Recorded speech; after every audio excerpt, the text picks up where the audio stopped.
How to avoid mistakes in your podcast. Welcome to the Audacity to Podcast, episode 262.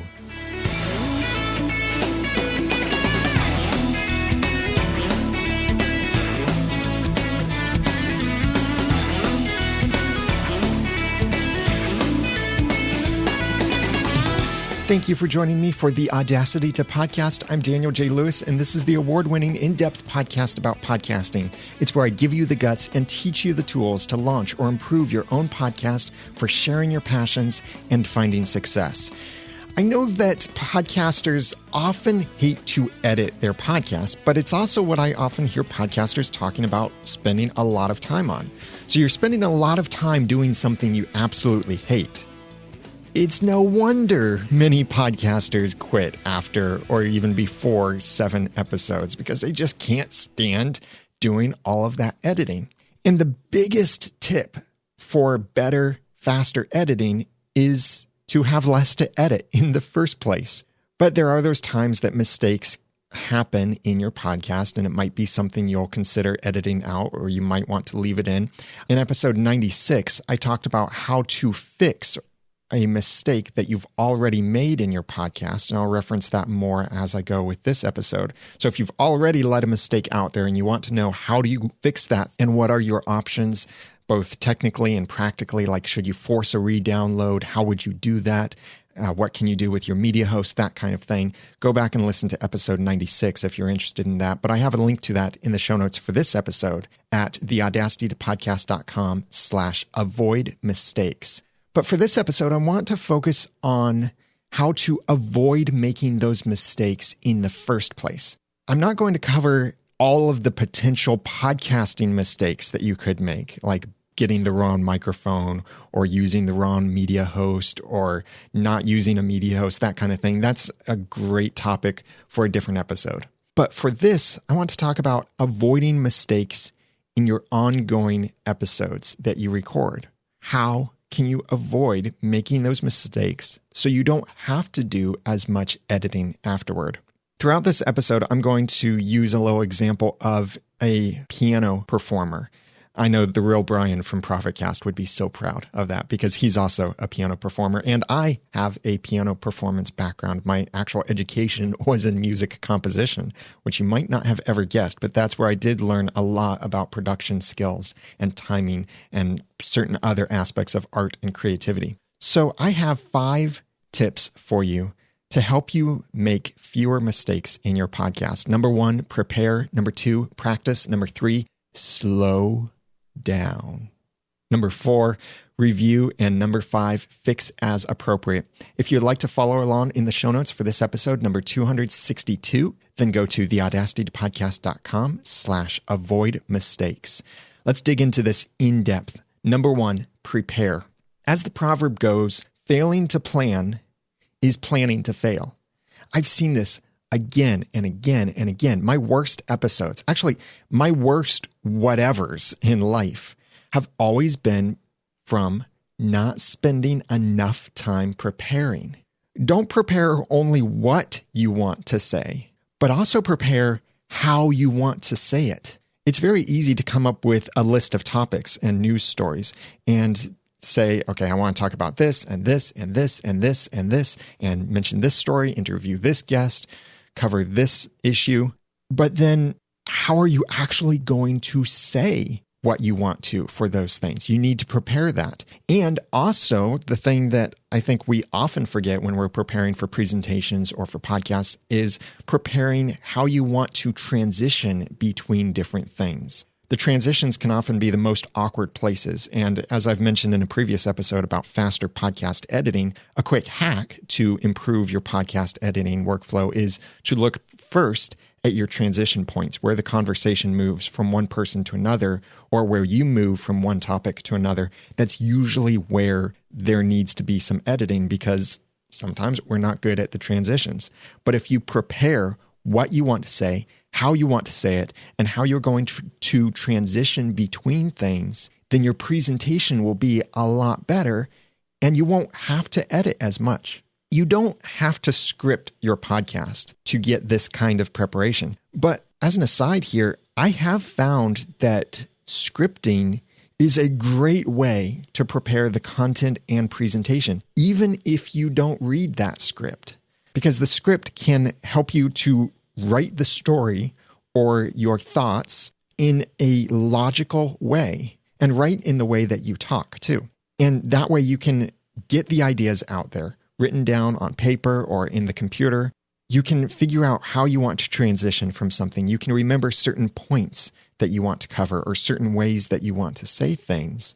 Those can become your show notes, by the way, but you don't have to read from that script. I've tried something recently with my video shoots where before what I've done is I'll prepare, I know what I want to say, I have a basic outline for when I would do video shoots, and then I would get in front of the camera and try to not have my notes in front of me because I didn't want to look down or look off camera to look at notes for what's coming next. And that hurt me because I do prepare, but I still need reminders for what's coming next so I can make that transition, so I can remember my list of 5 points and that kind of thing. So for my videos, I would prepare and prepare and prepare, but I would still mess up, and it's harder to cover up an edit point in a video. So I would often have to redo the video from the beginning, and I would stumble over things, and it would take me hours to record a 5-minute video. But more recently, I purchased a teleprompter and a fantastic app for iOS for teleprompter software. I'll do probably a separate review about the software because it's just so great by itself. It's called PromptSmart, and I'll throw a link to that in the show notes if you're interested at theaudacitypodcast.com/avoid mistakes. But I'm using a teleprompter now, and I do write a script for my videos. And I've only shot a video once with a script like that. But because I wrote the script in the way that I speak, it was very easy for me to read the script back during the video. And I felt like the video went really well. That video isn't available yet at the time of this recording, but it will be available soon. So you can watch at theaudacitypodcast.com via YouTube or my iTunes video channel to see my review of the Yamaha AG03 and AG06 mixers. That was recorded with a teleprompter. So I did record a script, but there were several times when I went off script because I wanted to, and I felt like I had that freedom. Preparing is a lot like learning the music for a pianist. This isn't practicing to perfection. This is the learning part, figuring out the fingering, figuring out what notes and chords and all of that needs to be used in the performance of this piece. Pianists don't have to get the music perfect when they're first starting their preparation. They simply need to learn what they'll have, and then they can work on the finer details in practice later. This is the number one way to avoid mistakes in your podcast. Prepare. Number 2, practice. After you've prepared the what and how of your communication, practice it. See how it works. There have been several times that I've had to throw away an episode of the Audacity podcast because I thought it didn't communicate well. I didn't communicate well. Either my energy wasn't there or I stumbled over myself a bunch of times in the episode and I thought it was not worth even saving by editing out those stumble points. So there have been several times when I have re-recorded the entire episode from the beginning to the end. And every time I've done that, it's been much better. And that's without revising my notes or my outline or anything like that. So why was the second time better than the first time? Even if I recorded the second time immediately after recording the first time, you might think I'd have less energy then, but sometimes I have more energy. Why is it better that second time? Because the first time was essentially a dress rehearsal for me. It was a complete practice of my entire presentation. So I knew where the problem spots were, and the second time around, I could very easily avoid those, or I knew better what I actually wanted to say and how I wanted to say it and what kinds of transitions I wanted to make. I'm not saying you have to do that same thing where you record every episode twice and you use the second one, although don't be afraid to try that if you really feel like your episode did not go well. You don't have to practice your entire episodes. Look at concert pianists. Sometimes they'll practice the entire song, and certainly they do that quite frequently, but often They'll be practicing small sections over and over and over. You'll often see this in an orchestra as they're warming up. And that sound, I just love that sound of the orchestra messing around and doing all kinds of things. And sometimes I wonder if the orchestra members are in there just secretly throwing out notes because they have nothing else to do. But sometimes they're rehearsing specific portions that they want to make sure they get it perfectly in their performance. So for you, you don't need to practice the entire episode. You may just need to practice a small portion of your episode. And you don't even have to practice it out loud or with your co-host. Rehearse it in your mind. How do you see this going? How would you tell this story? How would you make this transition? How would you make this point that you're trying to make? How would you convey these emotions? This can all be in your mind. It could be in writing in some way as you write down a script or practice in some way with your words in that way, and you figure out the best way to communicate. And another form of practicing is simply reviewing your notes and reminding yourself how you'll be transitioning between your points, or reminding yourself of specific things that you want to say in your episodes. These are different forms of practicing, and when you practice, you'll make fewer mistakes in your episodes. That's number 2, practice. Number 3, slow down. There's nothing wrong with going fast. You may be a fast talker, you may be a slow talker, but do realize this, just like with driving, the faster you go, the easier it is to crash and burn.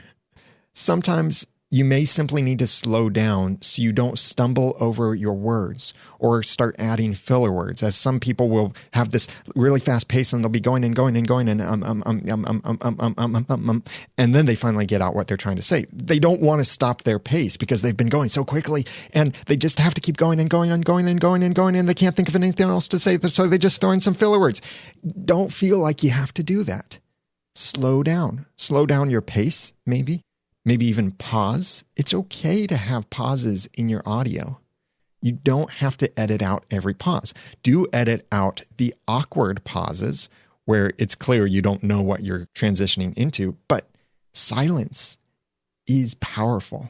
And there are times when you need to leave in that silence, and leaving in some silence and slowing down can help you to communicate more clearly sometimes and make those transitions more easily.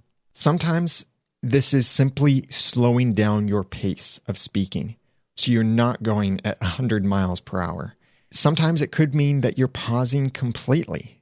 After all, it's much easier to edit out a long silence, or maybe a short silence if you use the pause feature on your recorder, than to edit out bad content. Because when you're looking at a waveform in your audio editor, you can see those really long silences. Many audio editing tools even have the ability to truncate the silence, and you can say, find any silence that's longer than 3 seconds and truncate it down to a second. It's much easier to do that than to glance at the waveform and try to recognize those spots that you need to edit. Some of us can recognize our own ums because they do have a certain pattern in the waveform that's easy to see. But I'm talking about the bigger things, that maybe you started saying something and you completely messed it up, so you need to say it differently. Or you weren't quite sure where you wanted to go, so you wasted words before making your transition.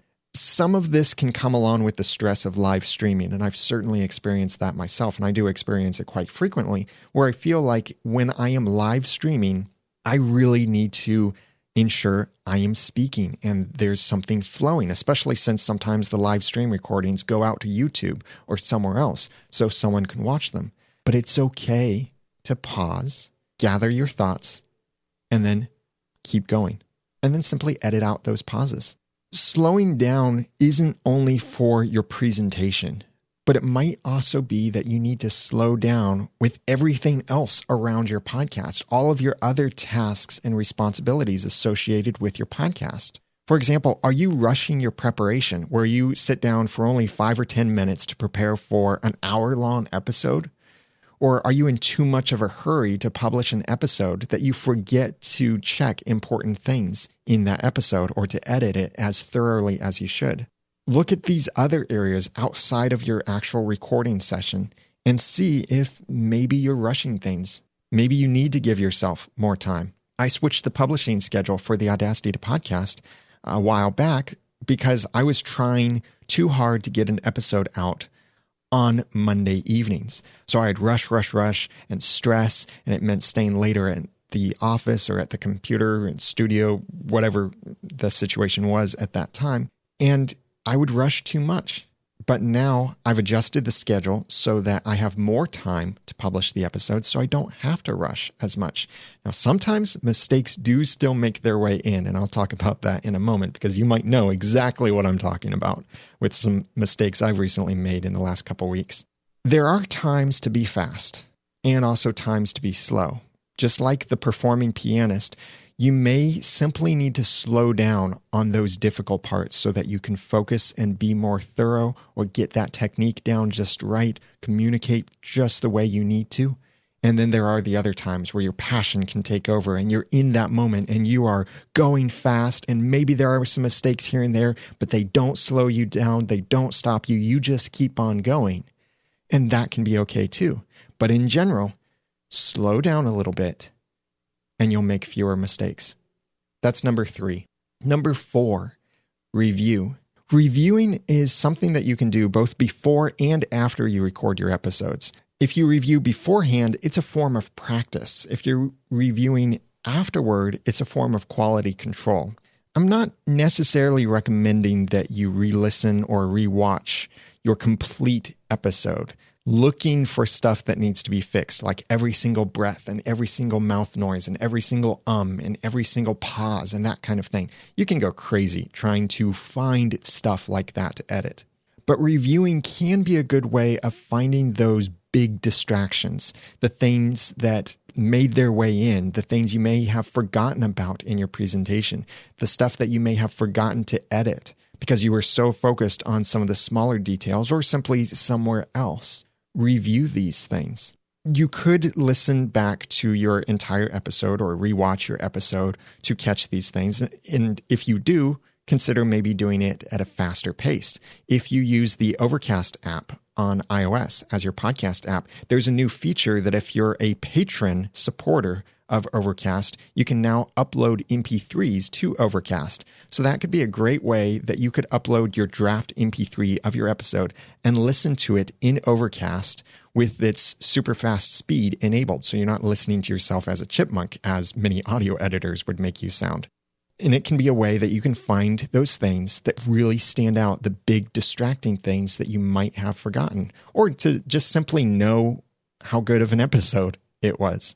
Reviewing could also take as little as a couple minutes to just jump around to particular spots that you knew needed to be edited, and you want to double check to make sure you edited those spots, like the beginning, the ending, maybe some spots here and there in the middle, and then triple check those common areas where you struggle, like your transitions or your intro and outro with your timing and music overlap and that kind of thing.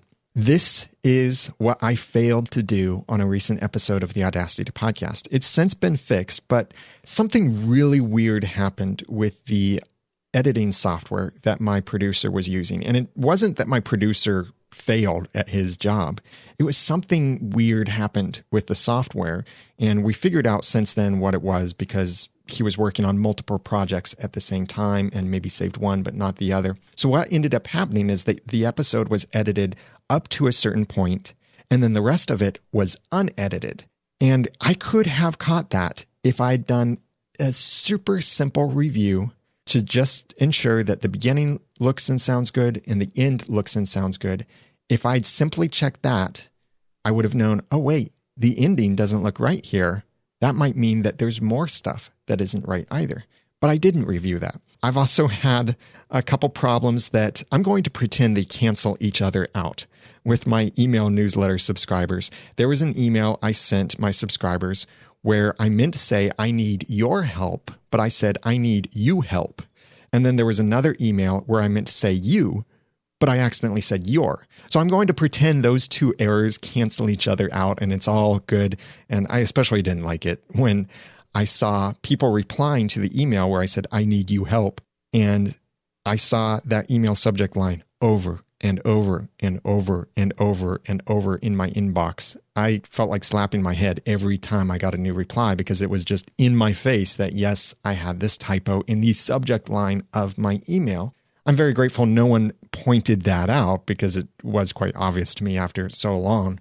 But I realized that's my problem with my emails. When I send my email newsletters, I review the content. I read it and reread it at least a couple times, and I edit it down, and I make sure that I communicate more properly, spell check, that kind of thing. But where I often forget to review is the subject line of the email.